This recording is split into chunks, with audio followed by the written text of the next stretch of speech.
You're listening to the Huddle Up Podcast with Chad Jensen and Zack Kelberman. Join Broncos Country's deep divers at milehighhuddle.com and sound off. And now it's time to drop some knowledge.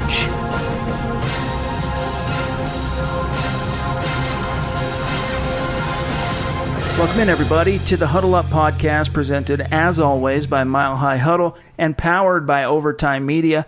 I'm your host, Chad Jensen, and with me, as always, is my partner in crime. You know him, you love him. As Heavy.com's lead NFL writer, he is Zack Kelberman. Zack, I can't believe, dude, as we were heading into the weekend, you forgot to bring it to the attention of yours truly that you were crossing another B-Day, bro.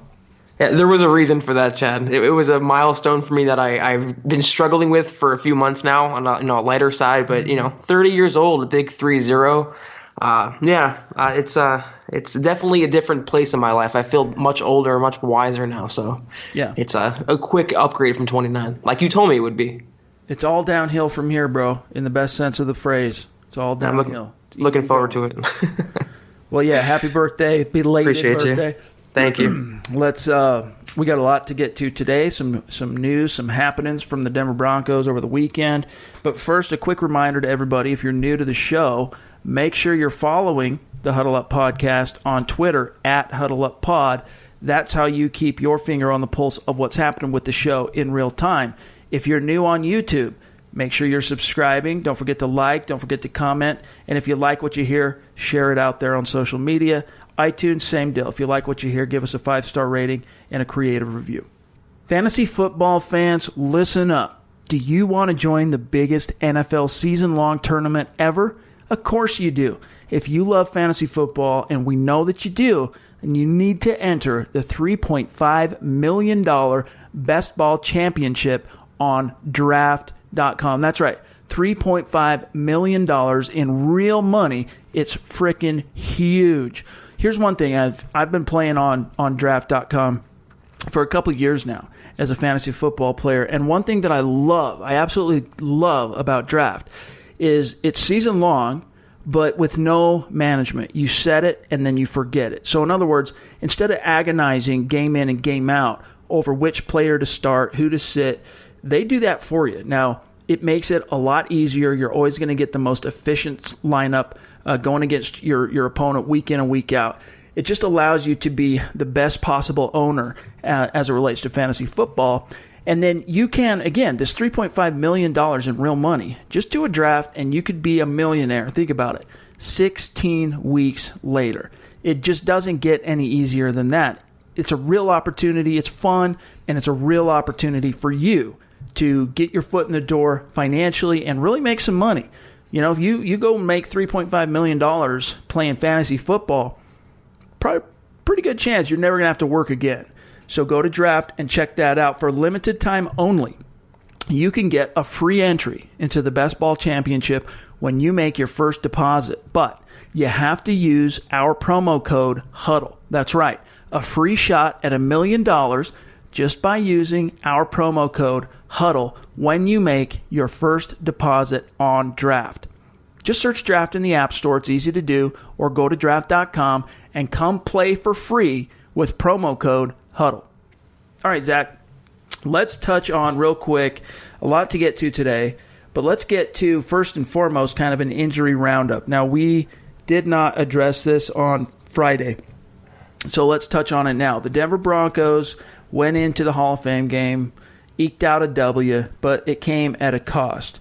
Both linebacker Joe Jones and defensive lineman Billy Winn suffered what the team believes on both cases were partially torn triceps.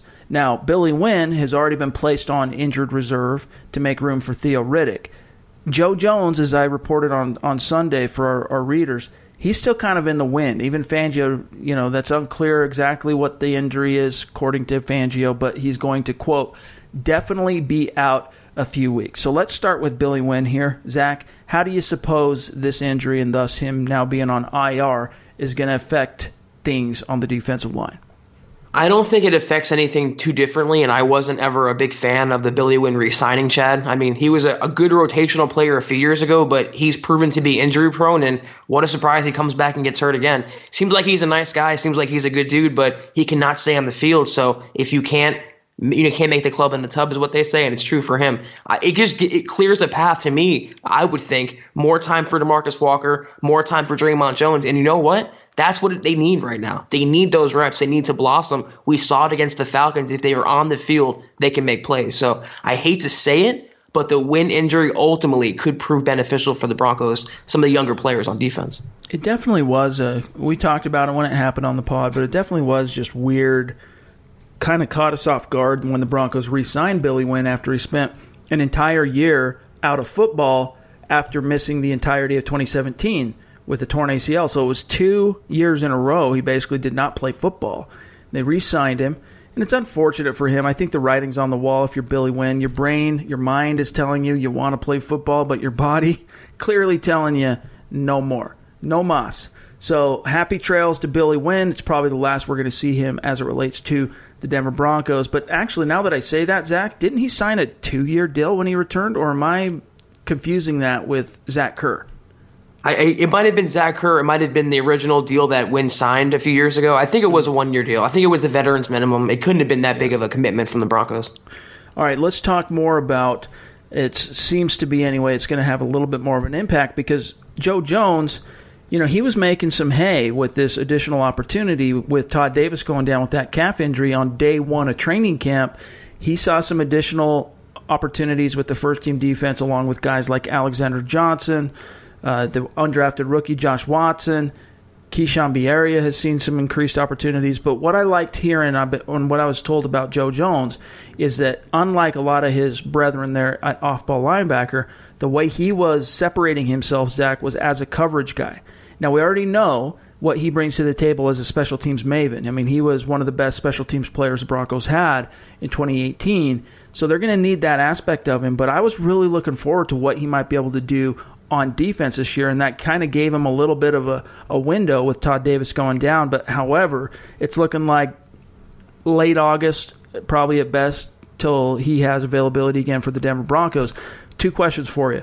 Do you think this puts his roster spot in doubt?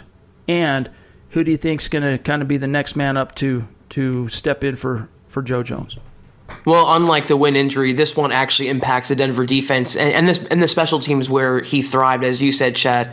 I think in doubt is a strong word because he's done so well and he can be a multifaceted player. It definitely doesn't help him. I would think that his roster spot would come down to how well his backups play now in his absence. So Alexander Johnson, Josh Watson, those kind of players on defense, I think they'll get the first rep. Justin Hollins in there too. Whoever stands out from that pack will be the guy they go to as the direct backup to Josie Jewell. I think still, all things being equal, which they're not right now, I think it'll be Joe Jones. But if those other players behind them start to blossom, and I like Alexander Johnson, I think to me he had a great game, Chad, against the Falcons. He was knifing in there. He was making plays. If he can continue to step up, then yeah, it could look like maybe Fangio will go a little lighter and maybe keep another player, and that would mean Joe Jones is on the chopping block. Yeah, I hope not, because, I might be the leader in the Joe Jones fan club, house. But I just think he brings something to the table that no other current Bronco linebacker does in terms of what he can offer you in coverage. So hopefully he heals up. And I think because his special teams acumen, he's about as valuable as a fourth linebacker as you can get in the NFL. So I think as long as his injury prognosis is feasible, I think his path to the roster is still pretty secure. But if, he undergoes further testing, which it sounds like is what's happening because Fangio couldn't say for sure exactly the extent of the injury when he spoke following Sunday's practice. If he goes in and finds out there's a lot more going on, he misses more time or misses a quarter or needs to go on PUP or something like that, then I could see something maybe the Broncos having to turn the page there. But let's, one thing too real quick, Zach, before we jump to some of the other storylines here. I want to remind everybody, when we put a call out for the Mile High Mailbag, you guys hear that episode Friday morning, but we actually record it Thursday evening, and we usually record it about 6 p.m. Mountain Time, local time, 8 p.m.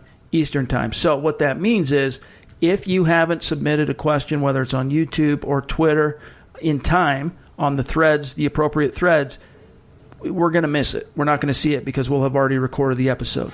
So that's just a reminder for everybody. But, Zach, we missed a question from a VIP subscriber from the old site, Stuart Posternak. He's following us over to the new site with the Maven. And, by the way, we got some new stuff coming there for premium subscribers. I'm going to graft all of our VIPs into that, so stay tuned for more on that. But we got to take this question real quick because we are your football priests, and each and every week we're going to offer you that absolution and answers to your burning Broncos questions. And, Zach, this one here from Stuart, it really, once again, is kind of touching on an open nerve. He says here, why are fans not more aware of all the great NFL quarterbacks who had both rough preseason games and terrible first starts? Don't they see that Drew Lock was just a few feet away from hitting on some big bombs and finding the open man? Don't they remember even Tom Brady having rough preseason games? So this kind of speaks to the drastic overreaction that I've seen in probably, a third of the fan base really overreacting with regard to Drew Lock not looking great in his opener. He didn't look terrible, but he just didn't look great.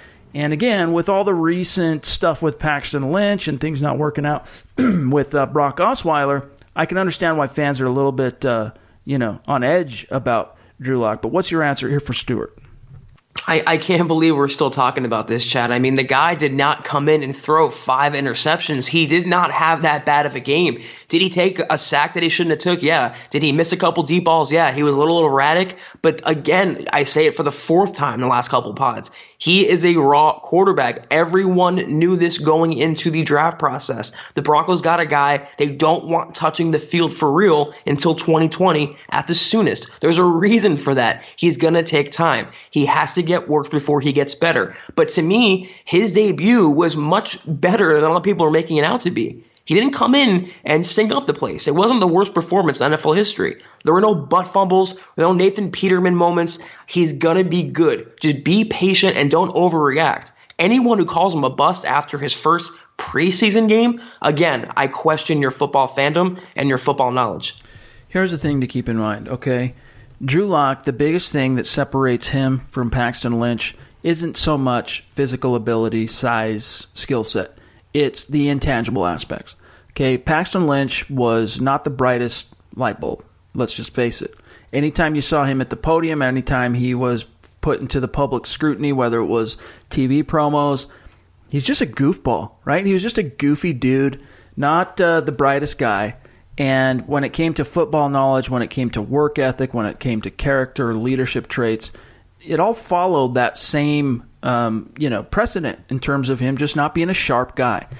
Drew Lock, on the other hand, is completely different. This is a guy that has, confidence. He has leadership capability. He cares about his job. He cares about the fact that, he's a high round pick. He might not have been a first round pick, but he fully recognizes what his being the number 42 overall pick to the Denver Broncos, what that means to the Denver Broncos, what that means to the fans. And he's embracing it, okay? But at the same time, the flip side of that coin, everybody, and I'm speaking to those of you who have still concerns about Drew Lock, the thing you got to keep in mind is, he's the all-time winningest quarterback, I believe now, in SEC history. But he had a lot of inconsistencies. Zach, you hit on the word erratic. That's one of the frustrating things for those of us who really study tape and are students of the game. When you watch Drew Lock, he's just at times maddeningly inconsistent. Now, he might have 2 or 3 game stretch where he's money. He is consistent, but then he'll go back and forth with games and plays on a play-by-play basis sometimes where he'll look like, the second coming of Patrick Mahomes, and then on the next play, take a sack or, throw the ball wildly off target. And so it's just going to take time. You have to pump the brakes on drawing any conclusions from what you saw in that first game. And even Vic Fangio. Zach, let's read this quote from Fangio. On Sunday, of course, the Broncos had practice. They're getting ready for their next preseason game, which is Thursday night against the Seattle Seahawks. And here is what Vic Fangio had to say. He was asked once again about Drew Lock. He said, quote, "Like I said after the game, I was hoping for more, but not surprised by his play. He's a rookie playing in a pro system that he didn't play in college, and he's not ready yet. But that doesn't mean he won't be ready in 2 weeks from now, 3 weeks from now, or 4 weeks from now. All these quarterbacks are different about how they adapt and become an NFL quarterback. He's not there yet, but that's to be expected, Zach. Yeah, and anyone who brings up Paxton Lynch, I understand that you're snake bitten by that. I understand he was a bust, but these are two different prospects. Drew Lock's arm talent is no contest, no comparison, and it's two different leagues, two different levels, two different universes. Paxton Lynch cannot hold a candle as a quarterback prospect to Drew Lock. And it's ironic, Chad, because against those Seahawks, guess who plays for the Seahawks now? Mr. Tall himself, Paxton Lynch. So a little bit of a reunion there. It's fans need to be patient. He's not going to be Paxton Lynch. He's going to be a very good quarterback in this league. Just give him time. Part of the reason why Lynch busted is because the Broncos threw him in there. They did not develop him correctly. They had no idea what they were doing. They were going to do it the right way with Drew Lock, and they're going to reap the rewards, hopefully as soon as next year. One last thing I want to say on this. I don't want to beat a dead horse, but we can talk about him being erratic.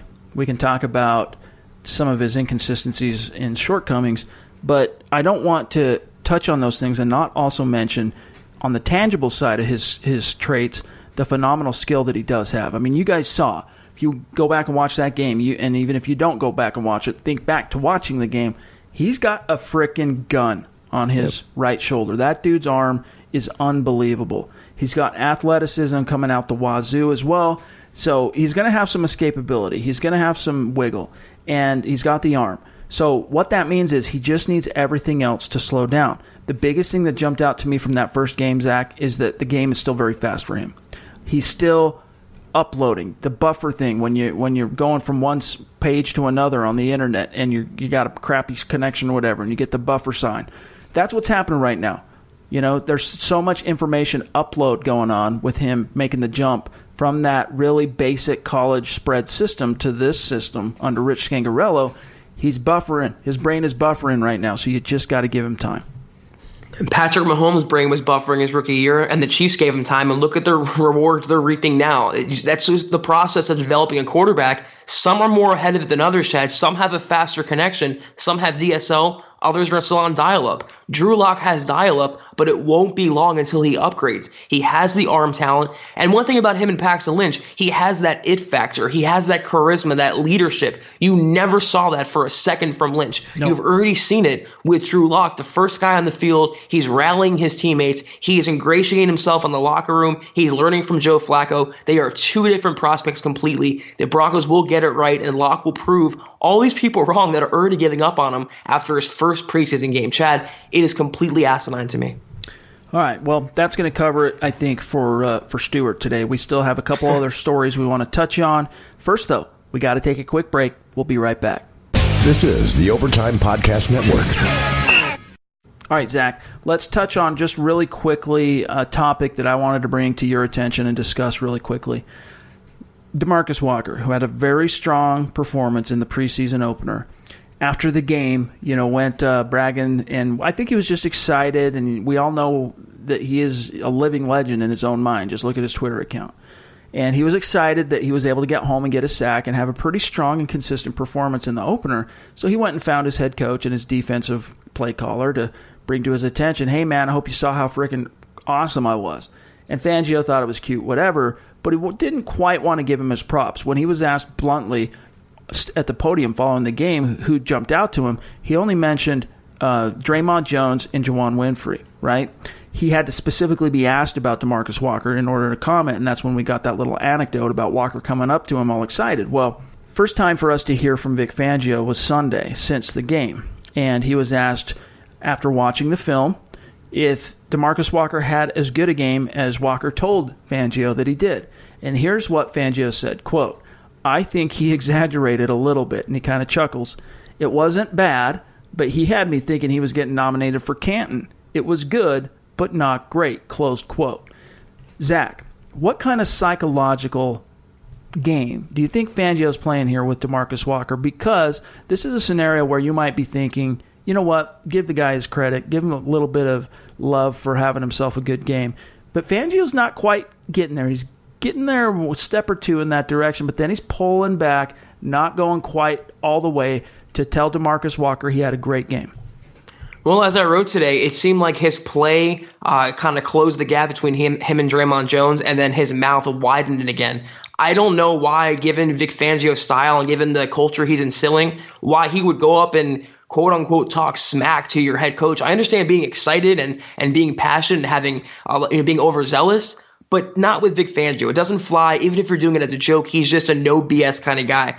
So it comes down to me for maturity, Chad, and it's something they've mentioned a couple times this offseason, and that was his biggest thing. That was his Achilles heel with the last coaching staff. He couldn't get on the field partly because of his immaturity issues. Living Legend hits on that perfectly. It's not wise to me. I mean, he made a couple nice plays, but he doesn't have this regime, no allegiance to him at all. They didn't draft him. They drafted Draymond Jones. Draymond Jones is a better scheme fit ultimately. So DeMarcus Walker has an uphill battle. He needs to keep his mouth shut as far as I'm concerned, make plays, and don't talk smack to your coach. Psychologically, this should motivate him. And if he can't handle this, if this weakens his psyche even more, then he's not cut out to play in the NFL, and he's certainly not cut out to be a second-round pick who's going to help the Broncos this year. By the way, quick aside, obviously if you want to make sure you're staying on top of Zach's writings, just follow him on Twitter. He's going to tweet out the links when he publishes a new story every day. But you can also go to heavy.com to find his works. Click on sports, go to the NFL. You're going to see everything that Zach publishes there. So if you want to stay in touch with everything Zach's writing, that's how you do it. Now, back to the conversation with DeMarcus Walker. You know, Bill Parcells was known as a master manipulator with his players and his coaches. Okay, he was just very good at kind of slow rolling the long game in terms of getting a player from where he is now to where Parcells wanted him to be without that player necessarily knowing that's what Parcells was trying to do. And from a psychological perspective, I think in his own way, that's what Fangio's doing here. Walker is a very, self-confident, arrogant, whatever you want to say. That's just kind of his mentality. And a lot of NFL players are. That's kind of how you have to be an elite player to even make it to the NFL. And then, of course, many players take it even above and beyond that in the NFL. And Walker's one of those guys. Problem is, his play up to this point in 2 full seasons in the NFL as a second-round pick is just not commensurate with that, self-image that he has. And so Fangio, I think, recognizes that. I think he pinpointed that pretty early when he stepped into this job. And him kind of slow-rolling Walker, not giving him the gratification, not completely, complimenting him, etc., is his way of trying to mine and milk and get the best performance possible out of Walker.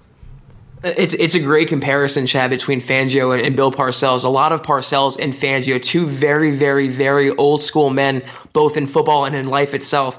And like I said, if he's motivating him and he's testing him right now, and Walker fails that test, it's no skin off the Broncos' nose. They have Draymond Jones. They have a talented defensive line.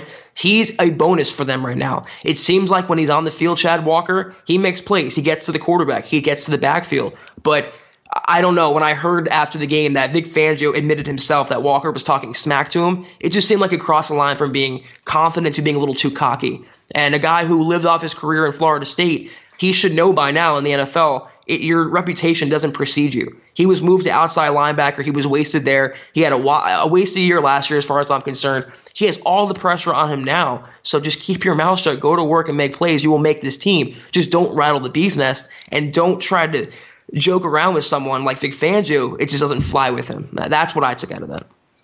Yeah. And I think that that covers it, but it's just interesting and it's a storyline to kind of monitor, not just how well DeMarcus Walker's doing in camp and is he going to make it, and his competition kind of going head to head with Draymond Jones, but just this kind of psychological pitch and catch that's going on right now, probably unbeknownst to DeMarcus Walker though with Fangio. So one other thing I want to touch on here, Zach, before we get out of here today, is the Denver Broncos made another roster move on Sunday ahead of game week here against the Seahawks. They re-signed Deion Sizer and waived wide receiver Jamarius Way. Now, Way, of course, I think a lot of fans didn't even know he was on the roster. He basically was one of these futures guys signed and wasn't making really any hay whatsoever. He did see plenty of snaps in the preseason opener against the Falcons, but just wasn't, I guess, cutting the mustard. Meanwhile, the Broncos originally signed Sizer following the draft as an undrafted college free agent, And, he spent the spring with the Denver Broncos, and I can't remember now off the top of my head, Zach, what the transaction was. But the Broncos, it might have been when they signed David Williams, actually, now that I think about it. But when early on in camp, they cut him. They waived him. And now they're bringing him back. So Sizer, he's 6'4", he's 280, he's a rookie D lineman from Colorado State Pueblo. Played in 41 games during his collegiate career. He had 138 tackles, he had 10 sacks, he had a fumble recovery, and the Broncos are bringing him back in for another sniff. Yeah, from what I remember about Sizer, I think it was when they signed Nick Williams, they released him the first time. It was just a corresponding roster move, and he's, I believe, from CSU. He's a local product, so he's just a camp body as far as I'm concerned. They put Billy Winn on injured reserve, or they're going to move him there, and this was just the corresponding move. I hate to say it, but Sizer just seems like a camp body, and they have, as we just talked about, behind Adam Gotsis and behind Derek Wolfe, they still have DeMarcus Walker, they still have Draymond Jones, they still have Zach Ertz, Shelby Harris. They have a lot of talent there. It doesn't bode well, personally for Sizer's roster chances. Well, we'll see how it shakes out. I mean, I think the best case scenario for Sizer, just with how stacked that D-line is a practice squad spot, as you say. So we'll see. But that's what took place over the weekend. And, of course, we're tracking this. We're recording this Sunday evening. There's going to be a lot happening on Monday as the Broncos get back to work and prepare for the Seattle Seahawks on Thursday. And so we'll be back in the saddle with a fresh episode for you waiting on Tuesday. If there's any topics, anything you want us to touch on, hit us up on social media, hit us up on Twitter, hit us up on YouTube, and we'll do our best to accommodate you. But in the meantime, make sure you're following the show on Twitter, @HuddleUpPod. You can find my partner here, Zack Kelberman, on Twitter, @KelbermanNFL. Myself, @ChadNJensen. Stay tuned. We'll be back with a fresh pod for you tomorrow. For Zack Kelberman, I'm Chad Jensen. Talk to you then. You've been listening to the Huddle Up Podcast. Join Broncos Country's deep divers at milehighhuddle.com to keep the conversation going.